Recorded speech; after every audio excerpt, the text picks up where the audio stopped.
ሰላም ወደ ቻናሌ ቤተሰቦች እንደምን አላችሁ? በዛሬው ቱቶሪያል ቪዲዮአችን እንዴት ሃክ እንዳንደረግ እንጠነቀቃለን ነው። በአሁኑ ጊዜ በጣም ብዙ ሙከራዎች የሃኪንግ እየተደረጉ ነው ያሉት። ይህም ደግሞ የባንክ አካውንታችንን፣ አድሬሳችንን እንዲሁም ዲቴይላችንን ብዙ ነገር ሃክ እየተደረገ ስለሆነ በምን አይነት መንገድ ሃክ እየተደረግን ነው፣ ምን አይነት ጥንቃቄ ማድረግ አለብን፣ ሶሻል ሚዲያችንን፣ ራሳችንን፣ ፋሚሊያችንን፣ ቤተሰቦቻችንን እንዴት መከላከል ወይም መጠንቀቅ እንችላለን የሚለውን እናያለን። መልካም ጊዜ። ላይክ በማድረግ ጀምሩ ቪዲዮአችንን። እንዲሁም ደግሞ ሰብስክራይብ ያላረጋችሁ ቤተሰቦች ሰብስክራይብ አድርጉ። መልካም ጊዜ። በአሁኑ ጊዜ ሃክ አለመደረግ በጣም ከባድ እየሆነ መጥቷል። ምክንያቱም በዲፌክ እና በኤአይ በመታገዝ በማልዌር እና ፊሽ በማድረግ ሃከሮች ወይም ጠላፊዎች ራሳቸውን በጣም እያሰለጠኑ ሄደዋል። በየቀኑ ከ2200 እስከ 600 ሚሊዮን የሚደርሱ የሃኪንግ ወይም የጠለፋ ሙከራዎች ይደረጋሉ። ይህም ደግሞ አንዳንዶቹ በቦት አውቶሜትድ የሆኑ ሲሆን ሌላው ደግሞ ታርጌትድ ተደርገው ጥናት ተደርጎባቸው የሚከሰቱ ናቸው። በኢትዮጵያ ውስጥም ሳይበር አታክ እንዲሁም የሃኪንግ ሙከራዎች በየቀኑ ይደረጋሉ። እዚህ ጋር የሃኪንግ እና የሳይበር አታክን ልዩነት ስናየው ሃኪንግ ምንድነው? ከዛ ሰውዬ ሲስተም ላይ በመግባት ወይም ኔትወርክ ወይ ዲቫይስ ላይ በመግባት የዛን ሰው ወይም የዛን ድርጅት ወይም የዛን ፐርሰናል የሆኑ ነገሮችን አክሰስ ማድረግ ነው። ይህም ደግሞ ሆን ተብሎ ሊሆን ይችላል ወይም ደግሞ ለተንኮል ወይ ደግሞ ለሆነ ነገር እየሆነ ሊሆን ይችላል። አላማው ጥሩም ሊሆን ይችላል፣ መጥፎም ሊሆን ይችላል። ግን ብዙ ጊዜ መጥፎነቱ ያመዝናል። በግለሰብም ሊሆን ይችላል የሚደረገው ሃኪንግ። ለምሳሌ ዋይፋያችን ሃክ ሆነ ልንል እንችላለን። ወይም ደግሞ ቴሌግራማችን፣ ፌስቡካችን፣ ሶሻል ሚዲያ በአጠቃላይ ኢሜይላችን። እንደዚህ ይህ ሃከሮች የሚያደርጉት ድርጊት ሲሆን ይህም በአንድ ሰው በግለሰብ ደረጃ ሊሆን ይችላል።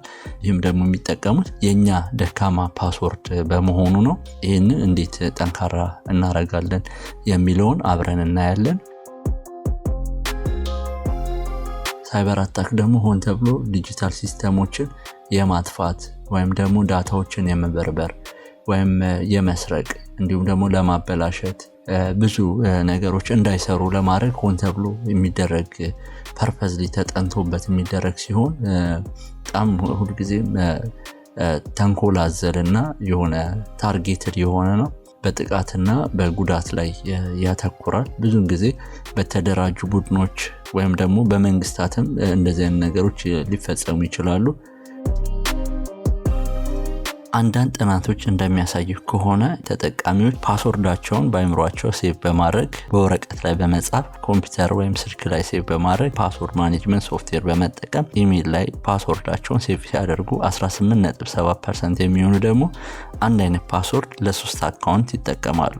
ለምሳሌ እንደ ፌስቡክ፣ ኢንስታግራም፣ ጂሜል እነዚህ ሶስቱን በአንድ ፓስወርድ እንደመጠቀም ወይም ደግሞ ሌሎች ሶሻል ሚዲያዎቻችንን ከሌሎች አካውንቶቻችን ጋር አንድ ላይ አንድ ፓስወርድ በመጠቀም የምንጠቀምበት ማለት ነው። ይህም ደግሞ አንዱ አካውንታችን ሃክ ከተደረገ ሌሎቹን ሃክ ለማድረግ በጣም ቀላል ነው የሚሆነው ማለት ነው። ስለዚህ እኛ ሃክ እንዳንደረግ አካውንቶቻችንን እንዴት እንጠብቃለን የሚለውን እናያለን። የመጀመሪያው አንድን ፓስወርድ ለአንድ አካውንት ወይም ደግሞ ለአንድ ፐርፐዝ ላለው ነገር ለመቆለፊያ ነገር እንጠቀማለን ማለት ነው። ይህም ደግሞ በጣም ብዙ አካውንት ቢኖረን ልንረሳ ስለምንችል የተለያዩ ፓስወርድ ማናጀሮችን በመጠቀም እዛ ላይ ሴቭ እንዲሆን በማድረግ መጠቀም ይኖርብናል። ሌላው ደግሞ መልቲ ፋክተር ኦተንቲኬሽንን መጠቀም ይኖርብናል። አውተንቲኬተር አፕ ላይ ለምሳሌ አንዱ ላይ ሎጊን ስናደርግ ኦተንቲኬተር አፕ መቶ አፕሩቭ እዛ ላይ እንደ ሜሴጅ መቶልን አፕሩቭ እንዲያደርግ መጠቀም ነው። ሌላው ደግሞ ወሳኝ ነገር በዚሁ ዶክመንታችንን ቪዲዮ፣ ፎቶ ሊሆን ይችላል፣ የተለያዩ ፒዲኤፍ ፋይሎች ሊሆን ይችላል ባካፕ የማድረግ ልምድ ሊኖረን ይገባል። 3 ቦታ ወይም ደግሞ 2 ቦታ ብናደርግ ተመራጭ ይሆናል። ወይም ደግሞ አንድ ሃርድ ዲስክ ላይ ላፕቶፕ ላይ ደረግ ጥሩ ይሆናል። ለምሳሌ ግን አንደኛው ላፕቶፕ ወይም አንደኛው ባካፕ የምናደርግበት ነገር ምንም ከኢንተርኔት ኮኔክሽን ጋር ግንኙነት የሌለው ቢሆን በጣም ይመረጣል። ይህም ደግሞ የባካፕ ልምድ አለመኖር ብዙ ጊዜ ፋይላችን ሲጠፋ፣ ለምሳሌ ስልካችን ሲጠፋ ብዙ ነገር ነው ይዞብን የሚጠፋው። ከስልኩ በላይ የሚያንገበግብን በጣም ልናገኛቸው ማንችላቸው ፎቶግራፎች፣ ቪዲዮዎች፣ ማስታወሻዎች ወይም ፒዲኤፍ ፋይሎች እና እነዛ ነገሮች ሊሆኑ ይችላሉ። ባካፕ የማድረግ ልምድ ቢኖረን፣ ባካፕ የማድረግ ልምድ ግን ካለን የፈለገ ስልኩ ቢጠፋ፣ ፍላሽ ቢጠፋ፣ ሃርድ ዲስክ ቢጠፋ ወይም ላፕቶፑ ኮራፕት ቢያደርግ የማይሰራ ደረጃ እንኳን ቢሆን ባካፕ ስላለን ያ ነገር አይጨንቀንም ማለት ነው። ብዙ ሰዎች በእጃቸው የነበረ የቤተሰባቸው የልጆቻቸው ዶክመንት ብዙ ነገር አጥተዋል እና ስለዚህ ይሄን ነገር ልምድ ማድረግ፣ ባካፕ ማድረግ በተወሰነ ጊዜ አንድ ቦታ ላይ በፋይላችን ብዛት ባካፕ የማድረግ ልምድ መኖር ያስፈልጋል። ሶስተኛ አፕዴት የሚል ኖቲፊኬሽንን ሲመጣልን ችላ ለማለት ሁልጊዜም ቢሆን ስልካችንንም ቢሆን ኮምፒውተራችን ላፕቶፓችንን ቢሆን አፕዴት የማድረግ ልምድ መኖር ያስፈልጋል። ምክንያቱም ለእያንዳንዱ አፕ ወይም ሶፍትዌር ማስተካከያ ተሰርቶላቸው ነው አፕዴታቸው የሚለቀቀው። ስለዚህ እነዛን ነገሮች አፕዴት ማድረግ አለብን። ለምሳሌ የሰሩት ሶፍትዌር ወይም አፕሊኬሽን የሆነ ክፍተት አይተውበት አፕዴት ያደርጋሉ። እነዛን አፕዴቶች ማድረግ አለብን። ሌላው ደግሞ አንቲቫይረሳችንንም ሁልጊዜ አፕቱዴት ማድረግ አለብን። ብዙ ጊዜ ሀከርስ ኤአይን በመጠቀም ነው እኛን አክሰስ ሊያደርጉን የሚችሉት። ለምሳሌ እኛ ቻት ጂፒቲ ወይም ዲፕሲክ እነዚህ ነገሮች ወይም ደግሞ ሌሎች ኤአይዎችን ስንጠቀም ሲቪ ስናዘጋጅ ወይም ደግሞ ኮዲንግ ስንጽፍ ሊሆን ይችላል ወይም ደብዳቤ የተለያዩ ነገሮችን ስንጠቀም የኛን ፐርሰናል ነገሮች እዛ ጋር እያስገባን ነው የምንጠቀመው እና ያ ደግሞ ሌተር የሚሆን ምንም ነገር በደቂቃ ነው የሚያዘጋጅልን። ግን ይህንንም ራሳችንን ተጋላጭ እንዳንሆን ማድረግ አለብን። ለምሳሌ የእያንዳንዳችን ሲቪ ያዘጋጅልን የራሳችንን ዲቴል አለመስጠት ወይ ሳምፕል ሲቪዎችን አድርጎ እንዲሰጠን ማድረግ ከሙያችን ጋር የተያዙ ነገሮችን ማለት ነው። ሌላው ደግሞ ራሳችንን ሀክ ተጋላጭ የምናደርግበት መንገድ ፊሽንግ ሲባል ለእናንተ ከትልቅ ካምፓኒ ድርጅቶች ቴክስት በመላክ ወይም ኢሜል ስለእናንተ ዲቴል የሚጠይቁበት ፓስወርድ ማወቅ የሚያስችላቸው ሊንክ ይልካሉ። ለምሳሌ ሽልማት ሊሆን ይችላል፣ የተለያዩ ሎተሪ የሚያስገኝ ዕጣ እና የአየር ቲኬት ሊሆን ይችላል፣ የተለያዩ የካምፓኒ ሽልማት ኩፖኖች ነው በማለት ስኮላርሺፕ ሊሆን ይችላል፣ ፍሪ ለርኒንግ፣ ሚቲንግ እንደዚህ እየተባሉ የሚከፈቱ ዌብሳይቶችን በጣም መጠንቀቅ አለብን። ምንም ቢሆን ሊንክ በፍጹም ክሊክ ማድረግ የለብንም። ራሳችን ሰርች አድርገነው ወይም ደግሞ ፈልገነው ካላገኘነው ውጪ ክሊክ አድርገን መጠቀም የለብንም። በኤስኤምኤስ የሚመጣልንን ሊንክ ወይም ደግሞ ሳይኒን ያለበት እኛ ያልሞላነው ዌብሳይቶች ሲመጡ በጣም መጠንቀቅ አለብን።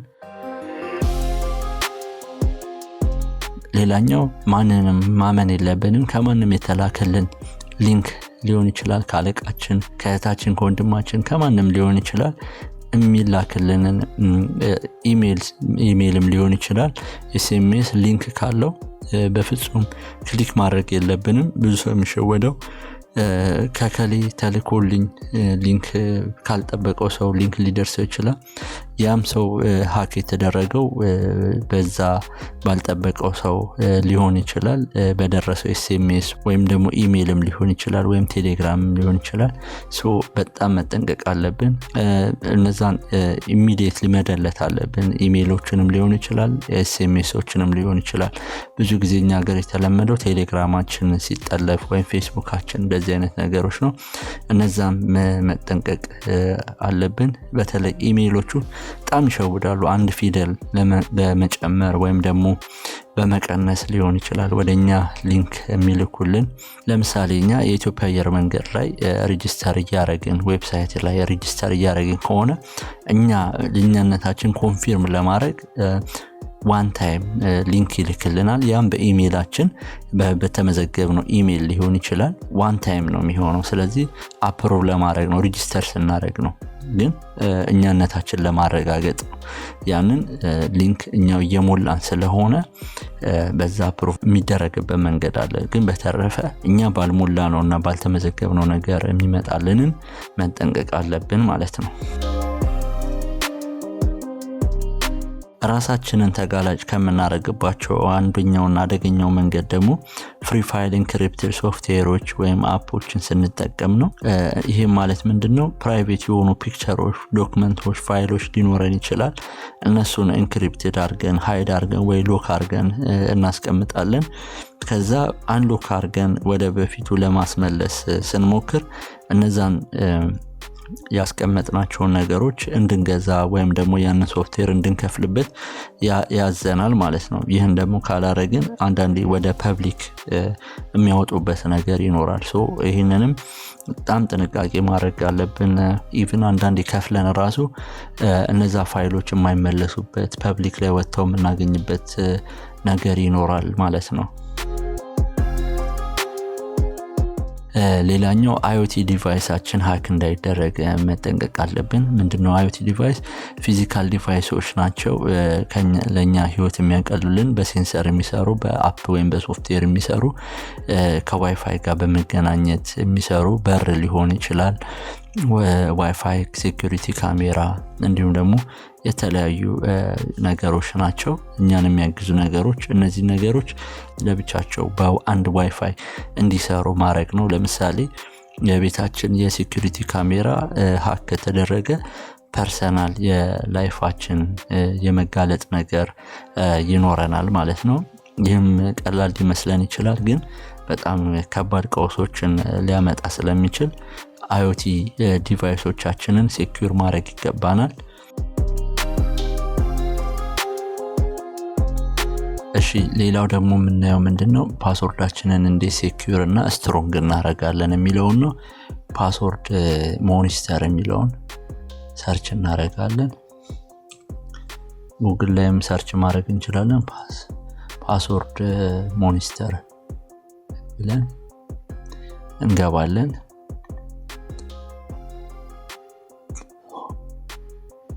እሺ፣ እዚህ ጋር እኔ በፊት የምጠቀምበት ፓስወርድ ስትሮንግ ነው አይደለም የሚለውን አያለው።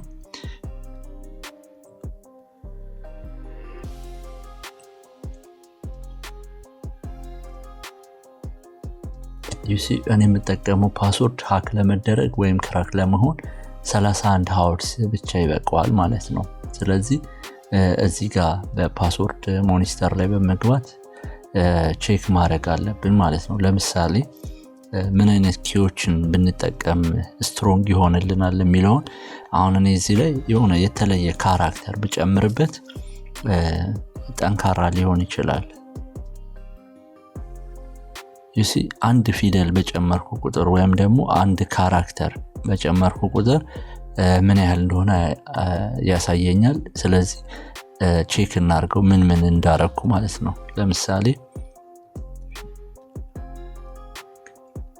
ለምሳሌ እሺ፣ ፓስወርዱን ቼክ ላድርገው። አሁን ቪዲዮ ሜከር ብቻ ብዬ ነው ፓስወርድ ያረኩት ልበላችሁ።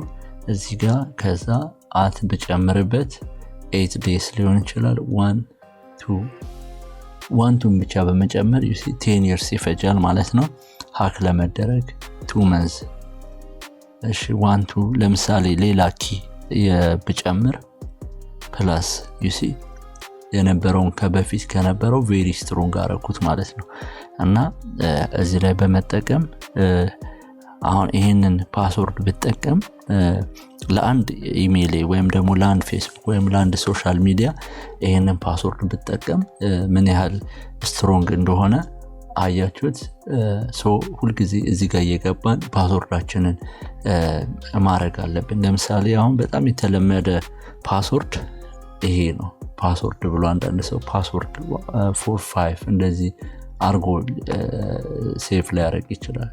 ቬሪ ዊክ 0.01 ሰከንድ ነው ይሄን ክራክ ለማድረግ የሚፈጀው ማለት ነው። ይሄንን ግን በምን ጠንካራ ማድረግ እንችላለን? የተለያዩ ኪዎችን እየጨመርንበት ስትሮንግ ማድረግ አለብን። የምንጠቀመውን ፓስወርድ እዚህ ጋር እየገባን ማየት እንችላለን። ምን ያህል ዊክ ነው፣ ምን ያህል ስትሮንግ ነው የሚለውን ማየት እንችላለን። እነዚህን ጥንቃቄዎች በማድረግ ራሳችንን ከሃከርስ ወይም ደግሞ ከጠላፊዎች መጠንቀቅ አለብን።